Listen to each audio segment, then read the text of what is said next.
Well, let's talk a bit more about this then with Valerie Dekimpe, who's our environment editor. So, Valerie, let's just talk a bit more about the virus itself.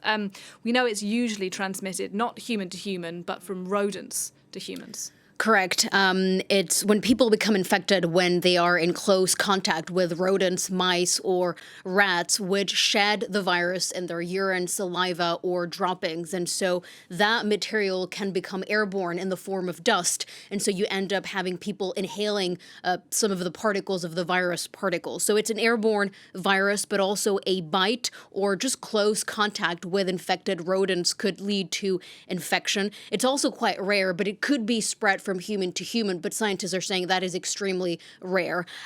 People are typically exposed to hantavirus around their homes or cabins, especially when cleaning enclosed spaces which are not ventilated that often, where you could find mice or rats nesting, for example. And it's important to note, though, that there is an investigation underway. And so we know, according to health authorities, that one case of hantavirus has been confirmed, and that is one patient being treated in Johannesburg in South Africa. But the boat operator has not yet confirmed whether the 3 deaths were actually linked to hantavirus. Okay, and symptoms can vary, can't they, Valerie? Because actually the virus is responsible for 2 different syndromes. That's correct. So there are different strains of hantaviruses. The one can cause a respiratory disease, so hantavirus pulmonary syndrome.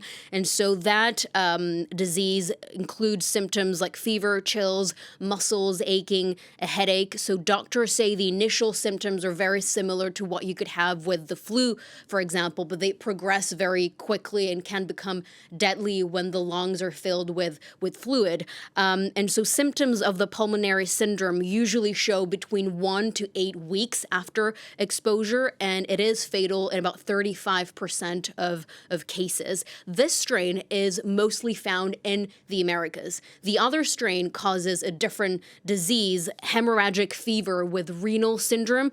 The symptoms are quite similar but slightly different.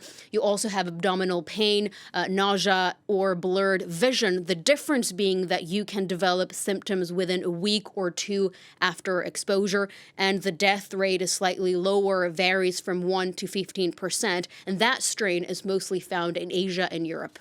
Okay, so it is present in a number of different places, hantavirus. So can we say, look, this is something that people are at risk of all over the world? Well, the WHO has said that the risk of exposure is low, but it is present around the globe, this virus. Studies have shown that antiviruses have been around for centuries, really, documented in Asia and Europe. And the name comes from the Hantan River in South Korea, where more than 3,000 troops were infected during the Korean War in the 1950s. But really, researchers began studying hantaviruses later in the 1990s when there were acute cases of a respiratory disease spreading among younger people. And that's when the first respiratory syndrome of hantavirus was detected in the United States.